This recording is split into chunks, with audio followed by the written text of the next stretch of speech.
नमस्कार, बहुत स्वागत है आप सभी का आपके प्रोग्राम कहानी कुर्सी की में। मैं हूं सौरभ शर्मा, आपके साथ चारों मेहमान स्टूडियो में आ चुके हैं। हर्षवर्धन त्रिपाठी जी, विजय त्रिवेदी जी, प्रोफेसर संगीत रागी जी और समीर चौगांवकर सर, बहुत बहुत स्वागत है आप सभी का। बहुत सारी खबरें और बहुत बड़ी खबरें हैं आज। आप कुर्सी की पेटी बांध करके रखिए।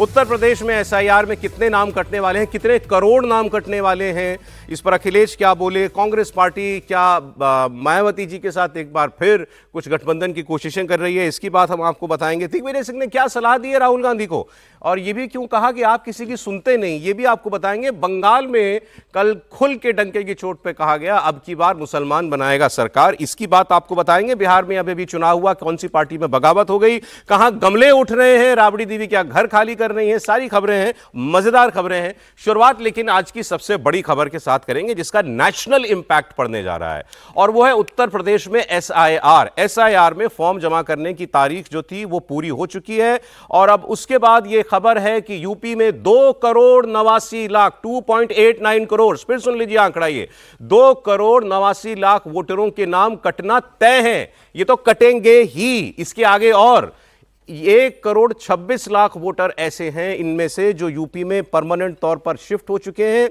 इसके अलावा अनुपस्थित जो मिले नहीं वो हैं 83,73,000। मृतक जिनके वोट अभी भी बने हुए थे वो हैं 46,00,000। डुप्लीकेट जिनका वोट दो जगह पर है वो है 23,70,000, और जिन्होंने फॉर्म जमा नहीं किए वो है 9,57,000। तो ये तो वो हैं जो वोट कटने ही हैं।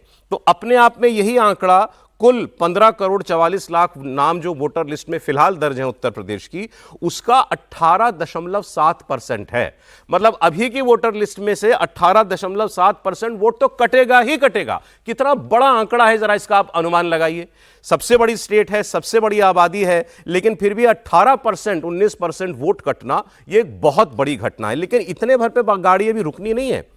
इन 2,89,00,000 के अलावा 1,11,00,000 वोटर ऐसे हैं जिनका फॉर्म तो मिल गया, लेकिन जिनका रिकॉर्ड पुराने एसआईआर में 2003 की मतदाता सूची में नहीं है। तो इन्होंने जो कागज जमा किया है उसमें उसको वेरीफाई किया जाएगा। और यह भी बता दें आपको, इन 1,11,00,000 लोगों में से 2003 की सूची में इनके माता पिता, दादा दादी किसी का रेफरेंस नहीं मिल रहा है। तो अभी फिलहाल ये पक्के वोटर नहीं माने जा रहे हैं। अब इन सबको नोटिस दिया जाएगा, इनको अपनी मान्यता प्रूव करनी पड़ेगी। और उसमें बड़ी बात यह है, आधार कार्ड से काम नहीं चलेगा, ये सबसे इंपॉर्टेंट बात है। इन 1,11,00,000 लोगों को जो 12 अन्य प्रमाण पत्र बताए गए थे शुरुआत में एसआईआर में, आधार के साथ उनमें से कोई एक देना होगा, तभी चुनाव आयोग जो है इनके प्रोसेस को आगे बढ़ाएगा। केवल आधार नहीं मानेगा चुनाव आयोग, तो यह बहुत बड़ी बात है। तो अब आप गिनती कर लीजिए, 2,89,00,000 तो कटने तय है, जो बिल्कुल ही इस वक्त डेड, फर्जी, अलग किस्म का वोट है, जो सिद्ध हो चुका कि ये वोट अब नहीं बचता। इसमें जोड़ लीजिए आप 1,11,00,000, ये पूरे 4 करोड़ होते हैं। 4 करोड़ वोट का सवाल है उत्तर प्रदेश के अंदर। 15,44,00,000 में से 4 करोड़ का सवाल है। और यही आंकड़ा दिया था उत्तर प्रदेश के मुख्यमंत्री ने कि 4 करोड़ वोटर नहीं मिल रहा है, पता कीजिए कहां गया। एसआईआर की तारीख 2 हफ्ता बढ़ा दी चुनाव आयोग ने, लेकिन उसके बाद भी 2,89,00,000 तो पक्के वोट कटे, और 1,11,00,000 के ऊपर अभी तलवार लटक रही है, क्योंकि इनका रेफरेंस नहीं मिल रहा है। इनके कागज अगर ठीक नहीं पाए गए तो इनमें से बहुत वोट कट सकता है। तो अब ये 4 करोड़ वोटर कटने का मतलब क्या होगा, इसको आप जरा सोचिए। अच्छा, वो डेटा कैलकुलेट करके बताया अखिलेश यादव जी ने। एसआईआर के इस आंकड़े को लेकर अखिलेश यादव ने अपनी कैलकुलेशन करनी शुरू कर दी। अखिलेश यादव ने एक्स पर पोस्ट किया है, तो वो तंज, लेकिन उसमें फैक्ट भी है। अखिलेश यादव के मुताबिक विधायकों के बीच में यह खबर है कि एसआईआर में 2,89,00,000 वोटरों के नाम कटे। आगे अखिलेश लिखते हैं कि मुख्यमंत्री योगी आदित्यनाथ के मुताबिक ये जो वोट कटे हैं, इनमें से 85-90% तो उनके अपने घर के वोट हैं, मतलब बीजेपी के वोट हैं। बात सही है, यह बात योगी जी ने ऑन रिकॉर्ड बोली थी कि हमारा ही वोट है। फिर आगे उन्होंने कैलकुलेशन किया, उत्तर प्रदेश की कुल विधानसभा सीटें 403, इसमें ये 2,89,00,000 को भाग दे दीजिए, तो मतलब एक सीट पर 61,000 वोट कटेगा। एवरेज, कहीं ज्यादा होगा कहीं कम होगा। अखिलेश यादव दावा कर रहे हैं कि बीजेपी उत्तर प्रदेश की हर सीट पर 61,000 वोट ऑलरेडी कम हो चुकी, क्योंकि ये तो वोट कट गया और बकौल मुख्यमंत्री उन्हीं का वोट है। अब ये कैलकुलेशन बताते हुए अखिलेश यादव लिखते हैं कि ऐसे में भाजपा सरकार कैसे बनाएगी। इस बार तो भाजपा दहाई का अंक भी पार नहीं कर पाएगी। अब यह है राजनीति। अब इसमें एक मामला बहुत बड़ा है, लेकिन अखिलेश जी ने, अगर अखिलेश जी इसी भरोसे हैं कि एसआईआर में बीजेपी का वोट कट गया, मैं सत्ता में आ जाऊंगा, तब तो कोई अलग बात है। लेकिन बीजेपी इसके सहारे नहीं बैठी, क्योंकि बीजेपी को यह बात मालूम थी कि यह होने जा रहा है। तभी मुख्यमंत्री ने चेताया भी था, और मैंने आपको कभी ये भी खबर दी थी कि एक और बैठक में विधायकों सांसदों के सामने, नए प्रदेश अध्यक्ष और मुख्यमंत्री के सामने राष्ट्रीय महासचिव ने यह कहा था कि अगर नहीं लड़ना चुनाव तो बता दो, वरना एसआईआर के काम में लग जाओ। तो बीजेपी ऐसा नहीं है कि इससे चिंतित नहीं थी या इसको लेकर सतर्क नहीं थी। अब उसने कितना अपना नुकसान बचाया वो अलग विषय हो सकता है। और ये मान लेना कि ये 4 करोड़ वोटर ये बीजेपी का ही है, मुख्यमंत्री ने जो ये बात कही थी उसका कहने का ये मतलब भी हो सकता है कि भाई ये 4 करोड़ ये मत मानो कि ये किसी और का वोट है, अपना मान के वोट जुड़वाओ, क्योंकि कौन जाने इनमें से किसका वोट है। लेकिन इसमें एक इंपॉर्टेंट चीज और, त्रिपाठी जी मैं आऊं आपके पास, ये ज्यादातर वोट जो हैं ये कटे कहां हैं? ये ज्यादातर वोट शहरों में कटे हैं। मैं पढ़ रहा था इसमें लखनऊ, गाजियाबाद, प्रयागराज, कानपुर, आगरा, बरेली, ये मुख्य सेंटर्स हैं जहां से ये वोट कट रहा है। तो क्या वाकई ये बीजेपी का वोट है अधिकांश? देखिए, एक तो ये कि इसमें सबसे जो जरूरी चीज है कि क्या नोएडा जैसी जगहों पे, और गाजियाबाद में आपने कहा कटे, या गाजियाबाद नहीं है? कटे गाजियाबाद में, हाँ बिल्कुल। अब सवाल यही है कि क्या ये जो वोट कटे तो उसके अगल बगल की जो ग्रामीण विधानसभा कही जाती है, जिसको रूरल मानते हैं, हालांकि अब तो गाजियाबाद और नोएडा जैसी जगह में क्या रूरल होगा, क्या वहां पर वोट बढ़े? क्या ये एक सवाल है, या वहां वोट नहीं कटे, ये भी एक सवाल है। अब अगर इन दोनों चीजों को देखें तो जिसकी चर्चा मैं बार बार कहता रहा हूं कि बड़ा वर्ग है, जो अगर हम 30 से 40% माइग्रेशन माने और 30 से 40% का 70% यूपी वालों का यूपी में है, अभी भी इसको आप समझिए, तो क्या उनका वोट एक शहर से हटकर दूसरे शहर या एक गांव से हटकर दूसरे गांव में गया है? नंबर 1, जो माइग्रेशन है, अब वो ऐसा तो है नहीं कि कोई मतलब ये कहते हुए मैं बार बार इसको राइडर लगाता हूं कि अगड़ा पिछड़ा भी हमें इस देश में कहना पड़ता है, दुर्भाग्यपूर्ण है। ईश्वर करे कि एक दिन हमें सिर्फ भारत का नागरिक कहना पड़े, लेकिन अगड़ा पिछड़ा के लिहाज से भी देखें तो क्या आप गांवों से पहले रहा होगा कि सिर्फ अगड़े लोग या अगड़ी जातियों से लोग जो कहे जाते हैं वो निकलते हैं, लेकिन अब तो हर कोई निकलता है, हर कोई जाति का निकलता है। तो क्या उन लोगों ने अपना वोट वहां नहीं शिफ्ट किया होगा? मैं इसको यूं नहीं देख पा रहा हूं कि ये कोई किसी विशेष पार्टी का या किसी विशेष वर्ग का वोट है। ये जहां उनको लगता है कि यहां हमको अपने आप को बचा कर रखना है, बना कर रखना है, वहां वो वोट रख रहे हैं। और रह कहां रहे हैं वो पक्का नहीं हो सकता, शहर में ही रह रहे हो, तो उनकी जो दूसरी चीजें हैं सुविधा के लिहाज से वो वहां जमना चाहते हैं। मैं इसको ऐसे ही देखता हूं। और अगर इस पूरे घटनाक्रम को देखें तो एक बात और है, क्या पार्टियों के लोग जो हल्ला हंगामा भले करें, लेकिन एसआईआर की प्रक्रिया में क्या वो उस तरह से इन्वॉल्व नहीं हुए? चाहे वो भारतीय जनता पार्टी हो, चाहे समाजवादी पार्टी हो, चाहे बहुजन समाज पार्टी, क्योंकि देखिए कांग्रेस जैसी पार्टियों का तो वैसे भी अस्तित्व नहीं, उनके बेचारों के पास तो कार्यकर्ता नहीं, तो करें क्या? लेकिन भाजपा सपा तो ये नहीं कह सकते हैं ना। तो क्या उन्होंने अपने वोटर्स को जहां बूथ थे वहां पकड़ने की कोशिश की? क्या ये ज्यादा मोटी बात ये इसमें त्रिपाठी जी है, मुख्यमंत्री ने 4 करोड़ वोट कटेंगे ये डर दिखाया था। 3 करोड़ तो पक्का कट गए ना, उसमें से 2.89 2 करोड़ 90 लाख मानिए, मैं मोटा मोटा 3 करोड़ कह रहा हूं, कट ही गए ना ये तो। और अभी 1 करोड़ 11 लाख में से और कटेंगे। तो मुख्यमंत्री का जो आंकड़ा था वो ठीक था। अखिलेश जी क्या लिख रहे हैं कि ये जो अलग अलग बैठकें हो रही हैं, विद्रोही बैठकें उन्होंने लिखा है, जो ब्राह्मण जिसकी बात आप कर रहे थे, ब्राह्मण बैठक, ये बैठक, बोले ये इसीलिए हो रही है क्योंकि इनको पहले से मालूम था हमारा वोट कट रहा है और अब ये टिकटों की मारामारी है, इसीलिए ये बैठक हो रही है। अच्छा, आगे वो ये लिखते हैं, जब उन्होंने कहा है दहाई का अंक भी नहीं पार कर पाएगी भाजपा इस बार, वो कह रहे हैं भाजपाई एसआईआर ने अपने गड्ढे में भाजपा को ही गिरा दिया। मतलब भाजपा ने गड्ढा खोदा एसआईआर का दूसरों के लिए और गिर गई। एक आंकड़ा फिर और चलाइए जो बड़ा जरूरी है समझना, जिन शहरों की आप बात कर रहे हैं वहां शहरी विधानसभा में कितना वोट पड़ता है? 37%, 40%, 42%, 38%। तो दो ही चीज हो सकती है, या तो उसका वोट कहीं और रहता है, वो वहां देता है तो यहां नहीं डाल पाता है, क्योंकि आप कितना भी चरण में करें स्याही मिटती नहीं है। आप ये काम नहीं कर सकते कि दूसरी जगह भी जाके वोट करें। और दूसरा, या तो वहां रहता है भी तो भी सोता रहता है, तो फिर वोट किसका कम हुआ और कैसे गया, ये भी सवाल है। इसमें ज्यादा परेशानी किसके लिए, बीजेपी या सपा? नहीं, परेशानी से पहले इसको समझने की जरूरत है। जैसे अभी बताया अर्जुन ने कि माइग्रेशन, इंटर स्टेट माइग्रेशन हो रहा है, वो तो ठीक है, इंटर स्टेट माइग्रेशन हो रहा है, लेकिन उससे वोट तो कम नहीं होगा ना। इंटर स्टेट माइग्रेशन से कितना वोट कम होगा? नहीं, वो डुप्लीकेट में आ गया ना, वो तो डुप्लीकेट में आ गया ना, तो वो उतना बड़ा वोटर नहीं है ना, तो उसको कितना देखते हैं।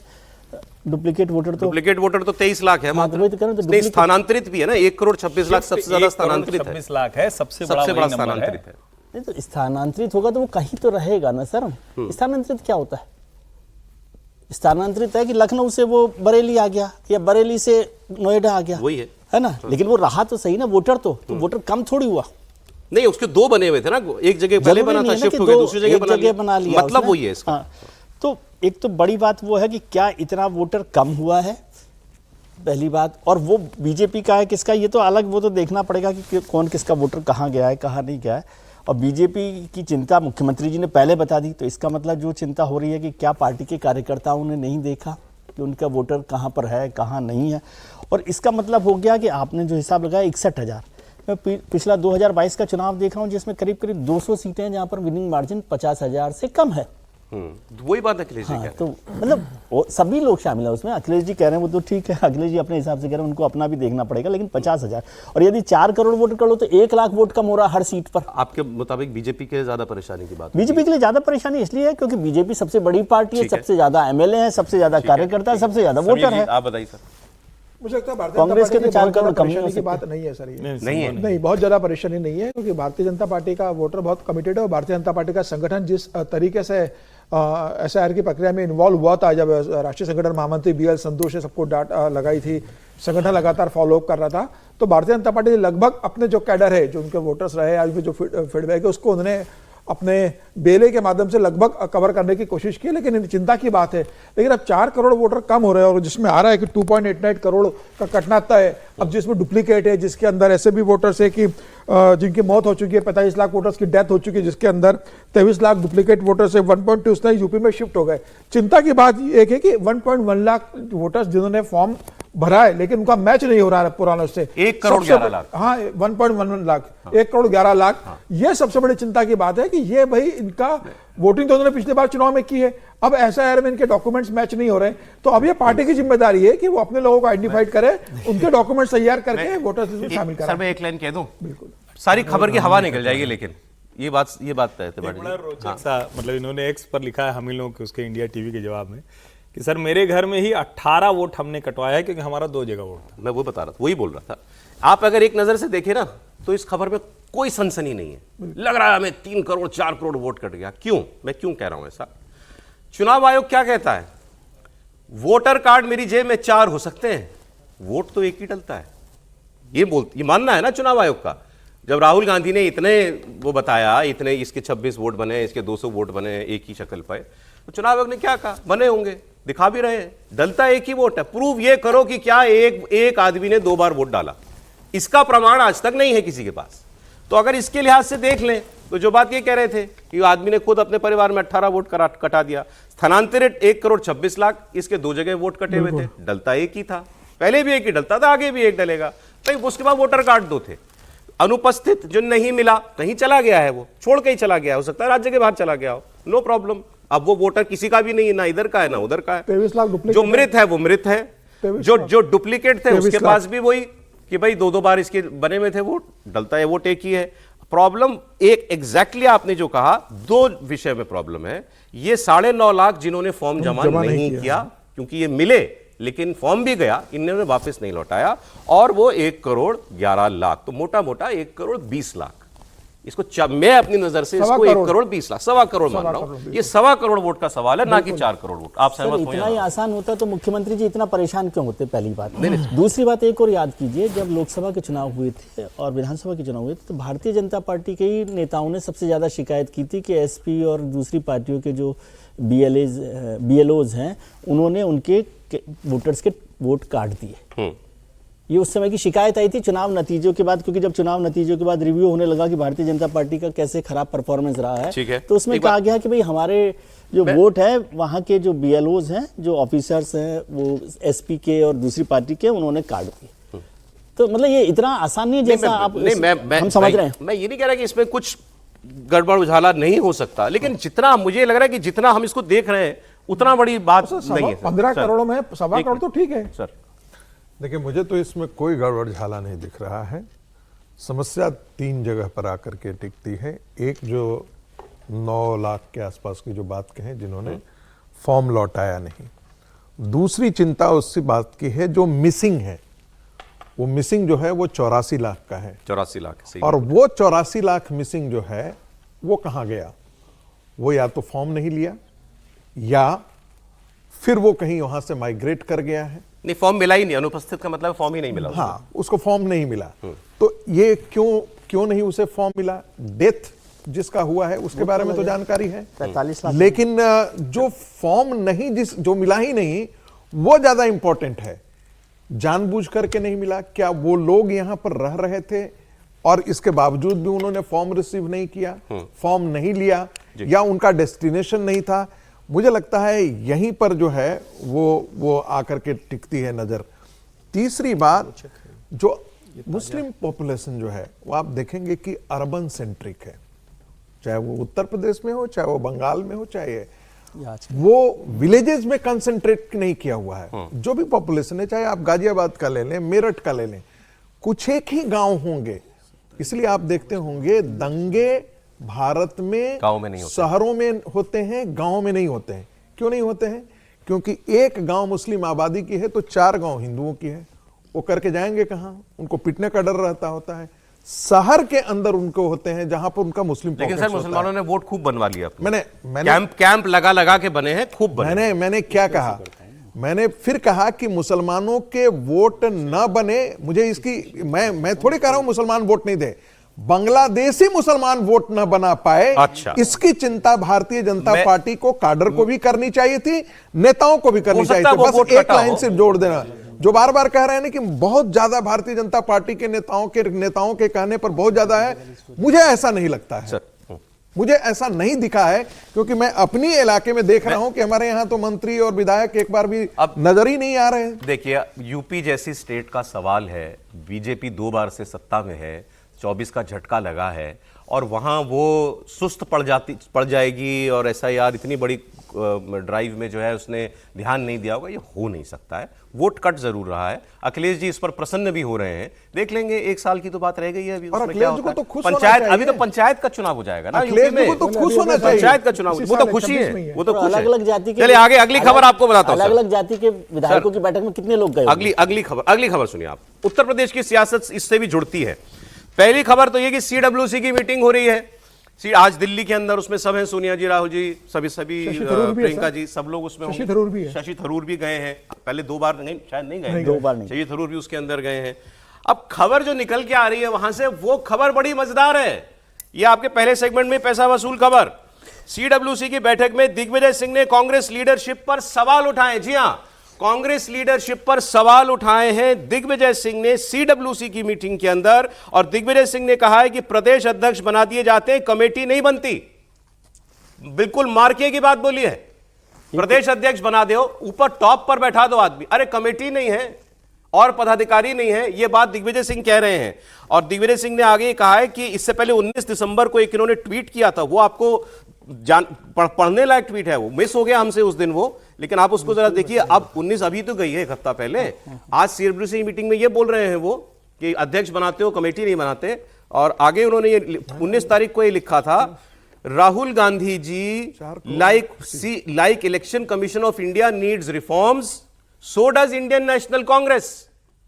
जैसे इलेक्शन कमीशन में रिफॉर्म की आपने मांग उठा रखी है, ऐसे ही कांग्रेस पार्टी में रिफॉर्म की जरूरत है।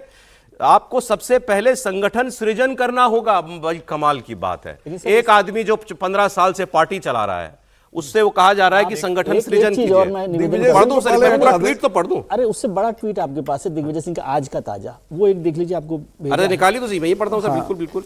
और इसके आगे उन्होंने कहा था कि प्रैग्मेटिक डिसेंट्रलाइज्ड फंक्शनिंग, डिसेंट्रलाइज कीजिए, ये ऊपर टॉप से हाई कमांड कल्चर खत्म कीजिए। आगे उन्होंने लिखा, I am sure you would do it because I know you can do it. आप कर सकते हैं, प्रॉब्लम यह है it is not easy to convince you. आप कर तो सकते हैं सब, आपको मनाना आसान नहीं है। अब दिग्विजय सिंह कौन है ये जान लीजिए।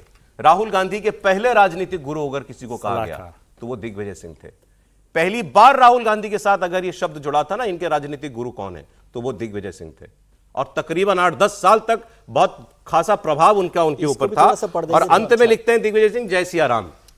और अब ये जो है, अभी आज का है सर, ये अभी का है, अभी का देखिए, इसको थोड़ा पढ़ लीजिए आप। कोरा साइट पर मुझे एक चित्र मिला, बहुत ही प्रभावशाली है। किस प्रकार आरएसएस का जमीनी स्वयंसेवक व जनसंघ का कार्यकर्ता नेताओं के चरणों में फर्श पर बैठकर प्रदेश का मुख्यमंत्री व देश का मुख्यमंत्री बना, देश का यह प्रधानमंत्री। संगठन की शक्ति है। कमाल है साहब, ये तस्वीर स्क्रीन पे ले लीजिए जरा।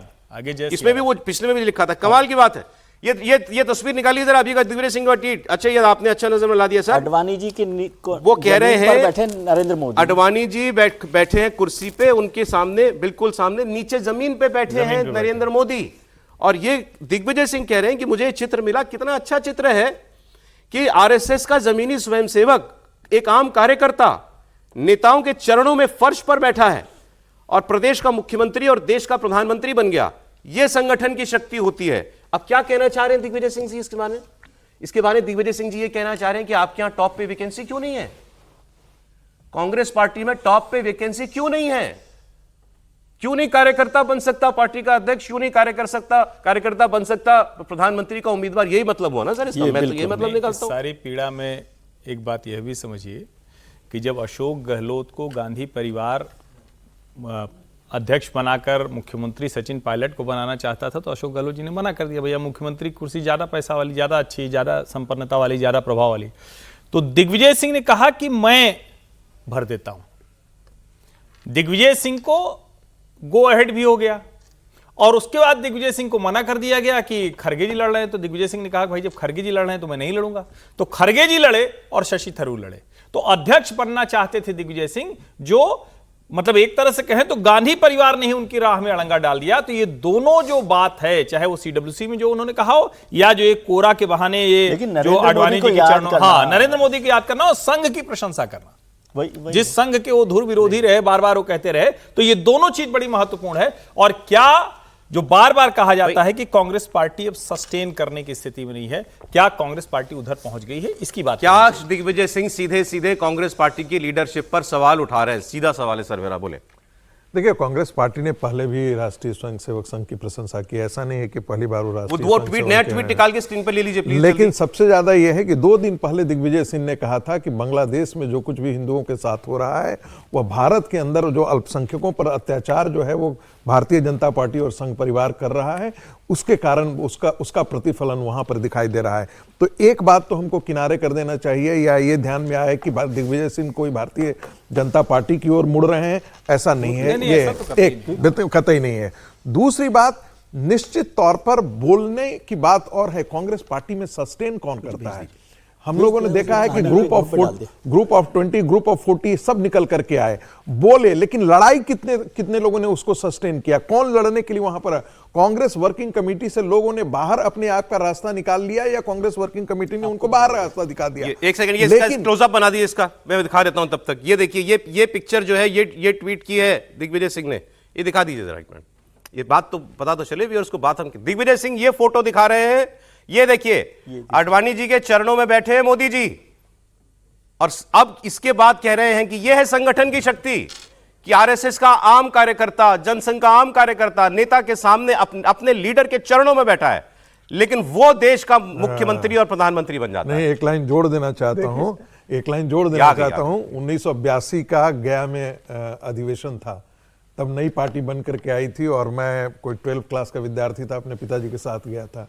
आडवाणी जी नीचे जिसे कहते हैं फर्श पर बैठे हुए थे और आडवाणी जी ही और इंदर सिंह नामधारी उस समय भारतीय जनता पार्टी के अध्यक्ष हुआ करते थे, वो दाल चला रहे थे, सब्जी परोस रहे थे।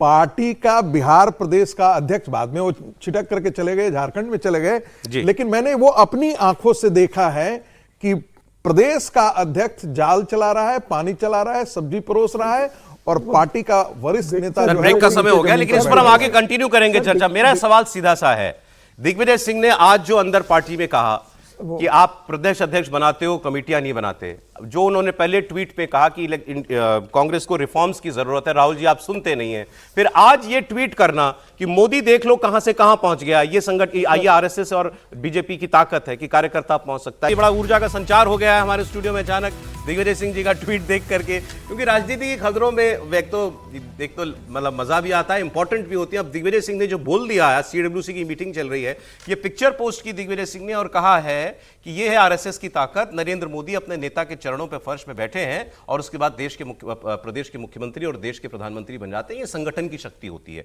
ये दिग्विजय सिंह ने कहा।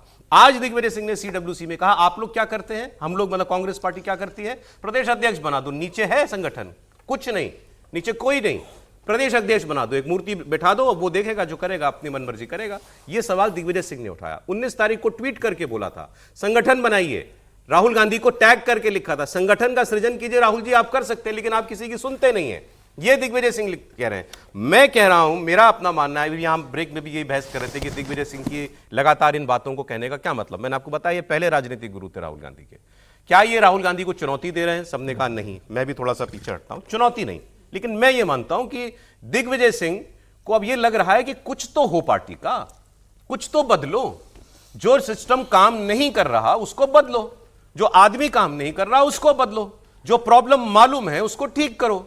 तो एक जब सीनियर लीडर की अति हो गई कि भाई अब और कितना, 3 लोकसभा चुनाव हार गए, 90 विधानसभा के चुनाव हार गए, और कितनी आपको इंतजार करनी है, और कितनी हार झेलनी है जिसके बाद जागोगे। मैं तो ऐसे देखता हूं कि दिग्विजय सिंह जो अपनी पार्टी को झकझोर रहे हैं और राहुल गांधी को नाम लेके कह रहे हैं कि आप ही नेता है ना, तो आप ही को करना पड़ेगा ये। समीर जी देखिए, अभी आपने कहा कि वो दिग्विजय सिंह के राहुल गांधी के पहले राजनीतिक गुरु थे। अगर आप दिग्विजय सिंह से पूछोगे तो वो साफ मना कर देंगे। कोई भी गुरु ऐसा नहीं चाहेगा कि उसका शिष्य ऐसा निकले कि उसके ट्रेनिंग देने के बाद भी शिष्य वहां रहे, वो ये स्वीकार नहीं करेंगे। और अब देखिए, दिग्विजय सिंह की उम्र हो गई 78 ईयर्स की। 78 साल में दिग्विजय सिंह को यह ज्ञान आ रहा है कि संगठन मजबूत होना चाहिए। 78 साल में दिग्विजय सिंह ये कह रहा है कि संगठन मजबूत होना चाहिए। तो दिग्विजय सिंह को उस बात का उदाहरण भी बताना चाहिए कि जब मध्य प्रदेश के 10 साल मुख्यमंत्री रहे, संगठन में रहे, तो गुना में और राधौगढ़ में तो उन्होंने क्या संगठन को मजबूत होने दिया? गुना और राधौगढ़ की सीट में क्या, राजगढ़ की सीट में उन्होंने क्या किया? या तो मैं सांसद रहूंगा, या मेरा भाई सांसद रहेगा, मेरा बेटा वहां से विधायक रहेगा, मेरा भतीजा वहां से लड़ेगा। क्या दिग्विजय सिंह ने कोई आदर्श प्रस्तुत किया अपने क्षेत्र के अंदर कि भाई संगठन मजबूत करने के लिए मैं दूसरे लोगों को वहां पर लेकर आता हूं? जिस दिग्विजय सिंह ने 10 साल मध्य प्रदेश की राजनीति को और संगठन को अपने मनमाफिक चलाया, न कमलनाथ की सुनी, न माधवराव सिंधिया की उस समय उन्होंने सुनी, वो अब कह रहे हैं कि भाई संगठन मजबूत कीजिए। और अब दिग्विजय सिंह तो अब राज्यसभा जाना चाहते हैं ना। दिग्विजय सिंह का राज्यसभा कार्यकाल अब मार्च में खत्म हो रहा है। अब मध्य प्रदेश से 1 सीट राज्यसभा होगी, तो क्या राज्यसभा वापस जाने के लिए दिग्विजय सिंह पार्टी पर दबाव जमाना है? यार दिग्विजय सिंह कह दे कि भाई युवाओं को भेजा जाए, मैं राज्यसभा नहीं जाऊंगा, तो दिग्विजय सिंह का असहमति दिग्विजय सिंह पहले भी कह चुके हैं, लेकिन उदाहरण तो आप प्रस्तुत कर सकते थे ना। वो तो अलग दिग्विजय सिंह बताया जो पार्टी के नेतृत्व से मांग कर रहे हैं। मैं कहां कह रहा हूं दिग्विजय सिंह को कांग्रेस अध्यक्ष बना दो, 2029 का चुनाव नहीं, तो दिग्विजय सिंह का जो क्षेत्र है वहां तो दिग्विजय सिंह कर सकते थे ना संगठन के लिए। एक सीनियर नेता अपनी पार्टी के नेता को टैग करके सवाल पूछ रहा है कि आपने पार्टी को स्ट्रक्चर क्या दिया आपने पार्टी को? तो तब अच्छा होता है कि दिग्विजय सिंह लिखते कि देखे मैंने अपने क्षेत्र में, राजगढ़ में, गुना में, राधौगढ़ के अंदर संगठन प्रॉब्लम क्या है? समीर जी अपना परिवार बात करते हो। समीर जी, राहुल गांधी से संगठन लेके आइए। मेरी बात 10 सेकंड। प्रॉब्लम यह है कि आप जा रहे हो दिग्विजय सिंह पे। मुझे दिग्विजय सिंह से मतलब नहीं है, दिग्विजय सिंह ने जिससे कहा, जिसको कहा है, मैं उसकी बात कर रहा हूं। वो इंपॉर्टेंट है ना। दिग्विजय सिंह 10 साल मुख्यमंत्री के लिए क्या है? ऐसा आदर्श तो भारतीय जनता पार्टी में भी ढूंढने से नहीं मिलेगा। जो सवाल समीर जी उठा रहे हैं कि भाई आप, तो ऐसे तो उदाहरण, हजारों उदाहरण भारतीय जनता पार्टी के अंदर हो जाएंगे, जो जिन्होंने पिता ने अपने पुत्र को आगे बढ़ाया, पुत्र ने, ये तो मुद्दा ही नहीं है। मुद्दा महत्वपूर्ण है कि दिग्विजय सिंह ने एक सवाल खड़ा किया है, नेतृत्व पर सवाल खड़ा किया है, बिल्कुल ठीक। दूसरा संगठन को लेकर के सवाल किया है, तीसरा यह बताया जा रहा है भाई इतने दिनों से हम हार रहे हैं लगातार। इसमें वो चीज भी है कि जो हम लोग विमर्श बाहर खड़ा करने की कोशिश कर रहे हैं, SIR का मुद्दा हो, वोट चोरी का मुद्दा हो, उससे ज्यादा बड़ी बात है कि भारतीय राष्ट्रीय कांग्रेस लड़ने की क्षमता खो चुकी है। आप ये देखिए ना, ये महत्वपूर्ण है। दिग्विजय सिंह कह रहे हैं आप इलेक्शन कमीशन की बात करते हो, इलेक्शन कमीशन के जैसा ही रिफॉर्म पार्टी को चाहिए। बिल्कुल, इलेक्शन कमीशन सबसे बड़ा मुद्दा राहुल गांधी का, वोट चोरी कह रहे हैं वो भी है, लेकिन आप अपनी पार्टी को रिफॉर्म करो। चैलेंज है सर। तो फिर दिग्विजय सिंह बोले ना कि कामराज प्लान लेके आ जाए कांग्रेस के अंदर, सारे मुख्यमंत्री और सारे संगठन के लोग इस्तीफा देंगे, वो भी है। आप संगठन के लिए काम करोगे नहीं, कमलनाथ संगठन के लिए काम करेंगे नहीं, और आप कहोगे कि संगठन मजबूत करो। आप बोलो ना कि हम त्याग देने को तैयार है पार्टी के लिए, हम कोई पद नहीं लेंगे। कामराज होना पड़ता है। क्या राहुल गांधी इस पर कुछ संज्ञान लेंगे? सवाल इसमें महत्वपूर्ण बात क्या है, दिग्विजय सिंह की जो बात वो बोल रहे हैं वो ठीक है, लेकिन इशू क्या है? आज इशू है CWC की बैठक हो रही है। दिग्विजय सिंह जिनको आपने गुरु का, वो गुरु रहे हैं उनके सब लोग, और वो चैलेंज कर रहे हैं राहुल गांधी को। इस दृष्टि से भी कर रहे हैं कि राहुल गांधी का जो सबसे प्रिय विषय है SIR या वोट चोरी, उसी को वो चैलेंज कर रहे हैं दिग्विजय सिंह, उसको सपोर्ट नहीं कर रहे हैं, उसकी वो तुलना चैलेंज कर दी कर उसकी पार्टी तुलना रिफॉर्म कर से। दी पार्टी रिफॉर्म से। तो ये बड़ी बात है। और ऐसे समय में जब CWC की बैठक हो रही हो उससे पहले, और फिर उनको प्रभु जय सिया राम भी याद आ रहे हैं, बार-बार जय नरेंद्र सिया राम मोदी भी But याद आ रहे हैं। तो ये बहुत सारी चीजें मैं मिलकर कहूंगा- एक ऐसा नेट बन रही है। आगे बढ़ते हैं सर, लेकिन मैं कहूंगा Digvijaya Singh ji, full marks to you. Full, अरे पार्टी के अंदर सवाल उठाया आपने, खुल के एक अच्छी बात कही है, अभी बहुत अच्छी चढ़ा बात। रहे एक बात और जोड़ नहीं, लीजिए बढ़िया काम सर, किया। एक बात और जोड़ लीजिए। अभी CWC की बैठक अगली खबर पे आ जाता हूं। एक CWC की बैठक चल रही है। आप एक लोग लाइन राहुल बोल जी देता का नाम बार-बार हूं। एक क्यों ले रहे हैं? CWC की बैठक चल रही है, तभी उसमें और कौन कौन बोल रहा है, सारे नंबर दिग्विजय सिंह जी को ही मत दीजिए। नहीं, अब इन्होंने बढ़िया काम किया। नहीं, ये बढ़िया काम किया। ठीक, अब आप बोलिए सर। नहीं, मैं बस ये कह रहा हूं, राहुल जी का नाम आप लोग बार बार जाने को ले रहे हैं। अध्यक्ष खड़गे जी उन्होंने जवाब दिया, आप पढ़िए कितना लंबा जवाब दिया है। इन्हीं को दे दिया है। इन सीधे नहीं दिया है, बहुत लंबा लिखा है कि हम क्या क्या लड़ाई लड़ रहे हैं, बहुत डिटेल में खड़गे जी ने बहुत लंबा खर्रा कर दिया है। प्रॉब्लम वही है। तो अब मतलब उसमें सीधी अच्छा, आप राहुल खड़गे जी को जी आप को लोग परेशान आप करते हैं। खड़गे अगली जी को खबर नेता सुनो साहब, मानते हैं। आप एक और मजेदार खबर आपको देता हूं, उत्तर प्रदेश से खबर आई पहले कि कांग्रेस पार्टी ने तय किया कि साहब हम यूपी में अकेले लड़ेंगे, 1 साल के बाद चुनाव है। उसी व्यक्ति ने जिसने कहा था कि हम 403 सीटों पर, सभी सीटों पर लड़ेंगे, अब उसी व्यक्ति ने यह इशारा दिया है कि मायावती जी के साथ कांग्रेस पार्टी का गठबंधन हो, इससे हम इनकार नहीं करेंगे। मतलब हमारा प्रयास होगा कि हम मायावती जी के साथ जा सकें। मतलब इशारों में उन्होंने कहा, सीधे तो कोई नहीं कहता। मायावती जी ये घोषणा कर चुकी हैं कि मैं इलेक्शन अकेले लड़ूंगी। और याद कीजिए आप, 24 का इलेक्शन था, 24 का ही इलेक्शन था, लगातार बातें हुई थी। 24 का होगा या 22 का होगा, मेरे ख्याल से 24 का था। कांग्रेस और मायावती जी के बीच में खूब बात हुई थी। बात तो ये भी हुई थी कि इसमें प्रियंका गांधी बहुत इंटरेस्टेड थी, और सोनिया जी के और मायावती जी के इक्वेशन बड़े अच्छे बताए जाते हैं। ठीक सर, गलत तो नहीं कह रहा? बहुत अच्छे इक्वेशन है दोनों के, मिलते हैं तो गले मिलती हैं, दोनों गले मिलती हैं। लेकिन मायावती जी इस चुनाव से पहले 2-3 इलेक्शनों में बिल्कुल सपाट थी। मतलब वो इलेक्शन जी जान से लड़ी ही नहीं। इस बार वो इलेक्शन में दिख रहा है कि वो कुछ जान लगाना चाहती हैं, या दिखे तो सही कि हम लड़ रहे हैं। वजह क्या है, उनका जो कोर दलित वोट था वो भी टूटने लगा। इस लोकसभा में सपा बस कांग्रेस को भी चला गया, पहले बीजेपी को चला गया था। तो अब उनको कही भाई ये जो मेरा 10-12% है, इसको तो मैं बचा के रखूं, कम से कम लड़ाई उसकी है। लेकिन कांग्रेस को क्या मिलेगा मायावती जी के साथ जाके? और मायावती के साथ कांग्रेस जाती है, मान लीजिए, एक फर्ज कर लीजिए, तो क्या अखिलेश जी कंफर्टेबल होंगे? बुआ भतीजा तो साथ लड़के देख चुके, और उसके बाद बुआ जी ने क्या क्या कहा था भतीजे के लिए, इनकी वजह से हम हारे, इनका वोट हमको ट्रांसफर नहीं होता है। तो वो सारी पृष्ठभूमि में ये प्रयास कांग्रेस पार्टी कर रही है, तो क्या ठीक कर रही है अपने लिए? हमारी सहयोगी विजय लक्ष्मी से बात की थी अविनाश पांडे, जो प्रभारी हैं उत्तर प्रदेश कांग्रेस के। सुनिए आप। क्या अभी कांग्रेस पार्टी में मंथन बाकी है, या आप लोग अपना माइंड मेकअप कर चुके हैं कि इंडिया ब्लॉक जो है, जैसा था लोकसभा के चुनाव में, मोटा मोटी उसी स्वरूप में 2027 का विधानसभा चुनाव लड़ेंगे? या आपको लगता है अभी डेलिब्रेशंस बाकी हैं, आपकी लीडरशिप को तय करना बाकी है? क्या नए, अब क्योंकि यूपी में मायावती बड़ी भूमिका निभाती हैं, तो क्या कोई नए समीकरणों की भी कोई उम्मीद है 27 में? इस संभावना से तो कोई भी निकार नहीं सकता। संभावनाएं निश्चित रूप से आपको स्वीकारना होगा कि संभावनाएं हमेशा संभावना के आधार पर राजनीति और चीज़ें आगे बढ़ती हैं। सबसे पहले हमको हमारे संगठन, हमारे जो नेतृत्व, उस पर विश्वास रखकर हमें अपने आप को मजबूत करना है। आने वाले समय में जैसा आपने कहा कि इंडिया गठबंधन निश्चित रूप से एग्जिस्टेंस में है। इंडिया गठबंधन अपनी जिम्मेदारी को समझते हुए हम आगे की भी रणनीति बना रहे हैं। और संभावनाओं का जो आपने बात की कि जब जिस प्रकार से संभावना रहेगी, रूल आउट नहीं कर रहे बहन जी, अगर कोई ऐसी संभावना बने 27 से पहले, हालांकि उन्होंने कहा है शील गो सोलो। तो हमेशा कहते रहती हैं, बोलती रहती हैं। उनका उद्देश्य जो है, जब मौका आएगा तो उस पर भी हम कमेंट करेंगे। तो क्या ये खिचड़ी जो है, अभी तो हांडी भी नहीं चढ़ी, लेकिन क्या ये पकाने के विचार हो रहे हैं? त्रिपाठी जी क्या लगता है, बसपा और कांग्रेस? नहीं, मुझे लगता है कि बहुत अर्ली है ये। और दूसरा, बहुजन समाज पार्टी को पता है कि कांग्रेस पार्टी उनको कुछ एडिशन करती नहीं है। कांग्रेस पार्टी से उनको कोई लाभ नहीं होता है।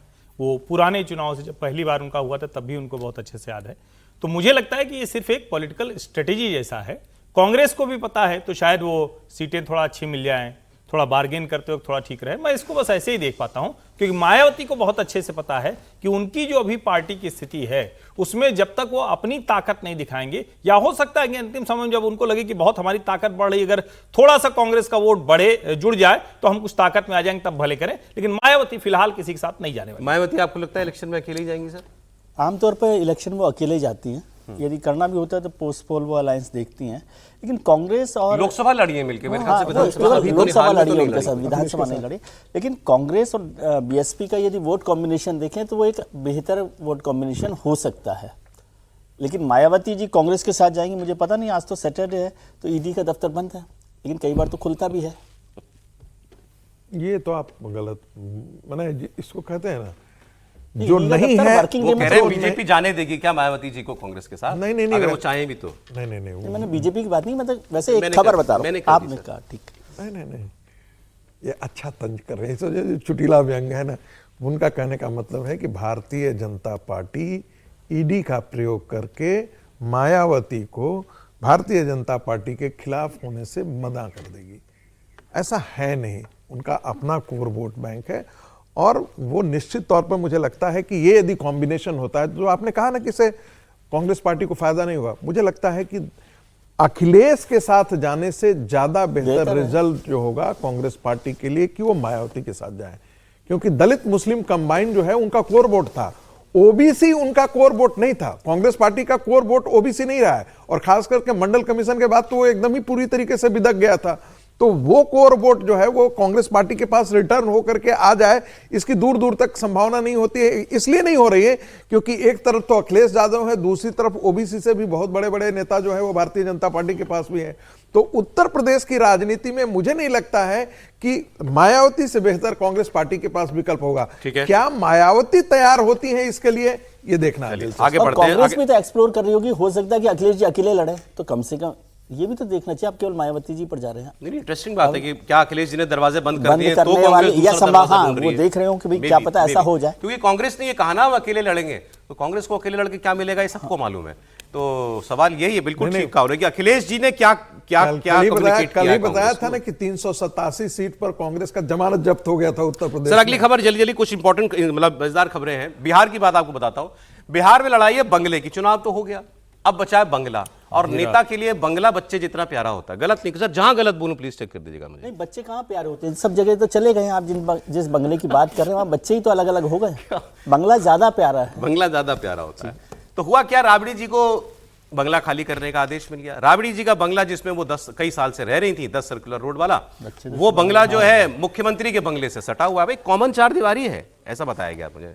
तो वो इतना प्राइम जगह का बंगला, मुख्यमंत्री का बंगला के बगल वाला बंगला, तो उस समय काफी घमासान हुआ था। उनकी पार्टी ने कहा हम नहीं छोड़ेंगे बंगला। हम फिर खबर आई कि लालू जी अपना एक अपना बंगला बनवा ही रहे हैं, निजी बंगला। उसकी तस्वीर भी हमने आपको दिखाई थी।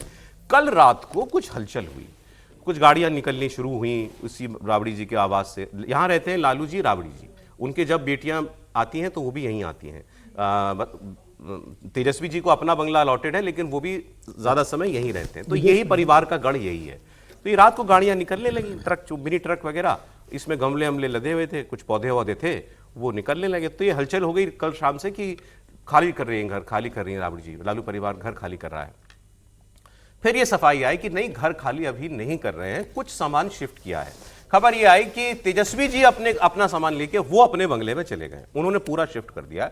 मतलब यहां पर बेटियों का कुछ व्यवस्था होती हो तो वो, और लालू और राबड़ी जी का उनकी व्यवस्था मतलब घर वो तो के अंदर लालू बाकी है। राबड़ी जी लेकिन का धीरे आवास धीरे ये काम करना उन्होंने शुरू कर दिया। लेकिन इंपॉर्टेंट ये भी है कि इनको जो इसके बदले में दूसरा सरकारी आवास आवंटित हुआ है उसमें जाने से ये मना कर रहे हैं कि हम उसमें भी नहीं जाएंगे, लेकिन इनको दिसंबर में बंगला खाली करना है। तो ये बंगला खाली करके फिर जाएंगे कहां? मुझे लगता है उस सरकारी आवास में ही उनको जो है वो जाना पड़ेगा। इस पर जेडीयू का एक रिएक्शन है, उन्होंने क्या बोला देख लेते हैं। आबरू होकर तेरे कूचे से हम निकले। राबड़ी देवी जी, रात के अंधेरे में मकान क्यों खाली कर रही हैं? दिन के उजाले में क्यों नहीं? जनता और मीडिया से क्या छुपाना चाह रही हैं आप कि सरकारी संपत्ति का कैसे दुरुपयोग आपके यहां हो रहा था? क्या कोई खजाना छुपा के रखी थी वहां क्या कि आपको रात में चोरों की तरह इस तरह से करना पड़ रहा है? दरअसल लालू परिवार दिन के उजाले में कोई काम कर ही नहीं सकता। ये मालूम है कि भ्रष्टाचारी परिवार है, अपराधी परिवार है। देखिए, बंगला खाली करने का नोटिस मिला, लाख फजीयत होने के बाद वह खाली कर रहा है, वह भी रात के अंधेरे में, जनता और मीडिया से छुपा करके। उन्हें सामने आकर बताना चाहिए कि किस तरह से उन्होंने सरकारी संपत्ति का दुरुपयोग किया है। और ध्यान रखिएगा, यहां से टोटी खोलकर नहीं ले जाइएगा। ये बीजेपी के प्रवक्ता थे, माफ कीजिएगा, जेडीयू के नहीं। अच्छा, लेकिन मैंने तो एक प्रवक्ता का ये भी स्टेटमेंट देखा कि ये बंगला जब खाली हो जाए समीर जी, तो इस बंगले की प्रॉपर इंस्पेक्शन के साथ खुदाई होनी चाहिए, जाने क्या गाड़ गाड़ के रखा हो। ये अतिरेक की बात है, लेकिन अतिरेक की बात बीजेपी है। और जेडीयू वाले वैसी बातें कर रहे हैं। नहीं बिल्कुल, और वो तो उत्तर प्रदेश में जब अखिलेश यादव ने खाली किया था उसके बाद वो टोटी ले जाने का जो अखिलेश यादव को चिपका दिया गया है, तो अब बिहार में जिक्र हो रहा है कि भाई जब लेके जाए, अब कल रात को गमले लेके जाए, पेड़ पौधे लेकर गए वहां से रात को, तो ये कहा जा रहा है कि भाई ये सरकारी पेड़ पौधे थे, सरकारी माली उसकी रखवाली का तरह सरकार के लगाए हुए थे, वो छोड़ के जाना था, वो पेड़ पौधे सरकारी लेके गए, क्या फर्नीचर जो सरकार का लगा हुआ है वो भी लेकर जाएंगे। तो मुझे लग रहा है जब मकान खाली करेंगे, जब चाबी ये विभाग को देंगे, पीडब्ल्यूडी विभाग को चाबी हैंडओवर करेंगे, वो सर्च करेंगे, उसके बाद वो बताएंगे कि क्या सरकारी सामान यहाँ पर रखा है, क्या सरकारी सामान वो लेकर चले गए। अब उसके बाद जब सरकार अपनी रिपोर्ट जारी करेगी, अधिकारी बताएंगे, तब पता पड़ेगा। मुझे नहीं लगता कि कोई बहुत ज्यादा सरकारी सामान लेकर जाएंगे, वो भी जानते हैं कि अब की तारीख में राजनीति ऐसी नहीं है कि अब जिस तरीके से उनकी राजनीति चल रही है, अब उनका निजी सामान उन्होंने कुछ फिट किया होगा एसी, तो निश्चित रूप से वो निकाल कर अपने एसी और बाकी सामान उनको तो ले जाएंगे। टोटी और बाकी चीजें मुझे नहीं लगता है कि भाई वो जो कुछ कोई वहाँ से आदमी निकाल इतने लेंगे। अरसे से रह रहा होता है उसने अपना सामान लगाया ही होता है, इसमें कोई बात नहीं। कह रहे नहीं भाई ये तो क्योंकि इसको एक इशू बनाया गया वहां बिहार में, सरकारी बंगले में अपना एसी क्यों लगाएंगे? एसी नहीं सर, कुछ बाकी और कुछ तो नहीं, वैसी बात भी ठीक है अपना, मतलब लेकिन कुछ तो आप लगाते सरकारी बंगले में लोग अपने भी ऐसे लगाते। चलिए एनीवे, ये तो जब बंगला पूरा खाली होगा तब पता चलेगा क्या छूटा क्या ले गए। अब एक इंटरेस्टिंग खबर आपको महाराष्ट्र की देता हूं मैं। महाराष्ट्र में बीएमसी और लोकल बॉडी इलेक्शन होने वाले हैं और जगहों पर। इसके अंदर क्या हो रहा है, सारे पुराने रिश्ते जुड़ रहे हैं। अब क्या हुआ, दोनों भाई मिल गए पहले तो, ठाकरे बंधु। अब ये एक अभी पोस्ट किया सुधीर सूर्यवंशी, एक सीनियर जर्नलिस्ट है, इनके बारे में एक चीज आपको मैं बताता हूं। सुधीर जी सुन रहे हो तो बुरा ना माने कि सुधीर जी को शरद पवार कैंप की सारी खबर रहती है, सारी, सर गलत नहीं, हाँ बराबर है। शरद पवार कैंप की सारी खबर होती है इनको, शरद पवार अजीत पवार कैंप की। वो ये कह रहे हैं कि एनसीपी मर्जर, देखिए क्या लिखा है, एनसीपी मर्जर, कि एनसीपी के दोनों धड़े जो हैं वो एक हो सकते हैं, और Ajit Pawar likely to lead Maharashtra politics while Supriya Sule handles affair in Delhi, कि दिल्ली की राजनीति करेंगी सुप्रिया सुले और चचेरे भाई अजीत पवार जो इस वक्त डिप्टी सीएम है वो करेंगे महाराष्ट्र की राजनीति। अरे इसी सवाल पर तो अजीत पवार अलग हुए थे, पार्टी तोड़ के अलग हुए थे। ये चाहते थे कि राज्य में मुझे राजनीति करने दो, बेटी को शरद जी जो है वो दिल्ली भेज दें। अब ये, लेकिन अब ये बात एक नए सिरे से उठी है, तो ये इसमें कहीं तो कोई चिंगारी है। दो तीन कारण है इसके अंदर। एक तो अभी कॉर्पोरेशन के इलेक्शन पुणे म्यूनिसिपल कॉर्पोरेशन का है, बारामती का है, पश्चिम महाराष्ट्र में जहां शरद पवार और अजीत पवार का होल्ड है, वहां वो मिलकर लड़ना चाहते हैं कि भाई सत्ता बनी रहे। और अभी जो 288 जिला पंचायत के चुनाव परिणाम है उसमें बहुत बुरी तरीके से शरद पवार की हार हुई है। तो शरद पवार को लग रहा है कि भाई अब विधानसभा चुनाव बुरी तरीके से हारे, लोकसभा में जरूर हमारे 8 सांसद है, लेकिन विधानसभा चुनाव हारे, पंचायत चुनाव हारे, और अब बाकी कॉर्पोरेशन के जो 29 चुनाव होने वाले उसमें बहुत कुछ शरद पवार के लिए नहीं है। सबसे बड़ी चिंता शरद पवार की है कि अगर शरद पवार को राज्यसभा जाना है तो मार्च में शरद पवार का राज्यसभा खत्म हो रहा है। शरद पवार को राज्यसभा की भेजने की स्थिति में ना उद्धव ठाकरे है, ना कांग्रेस है, ना शरद पवार खुद है। तीनों मिलकर भी शरद पवार वापस राज्यसभा नहीं जा सकते। तो ये हो सकता है कि मर्ज हो तो शरद पवार को राज्यसभा भेजा जाए, सुप्रिया सुले को केंद्र में मंत्री बना दिया जाए। लेकिन अगर केंद्र की राजनीति सुप्रिया सुले करेगी तो फिर अब प्रफुल्ल पटेल क्या करेंगे? अभी ईवीएम पर इन्होंने कहा था मैं सवाल नहीं उठाऊंगी क्योंकि मैं 4 बार ईवीएम से जीत के आई हूं। बिल्कुल निश्चित रूप से। तो मुझे लग रहा है कि मर्जर होगा, आपस में होगा, लेकिन अब क्या होगा? प्रफुल्ल पटेल संभावना लगती है आपको? 100% होगा, ये होना तय है आने वाले सौरभ जी, एक है Sharad Pawar centre of excellence in artificial intelligence.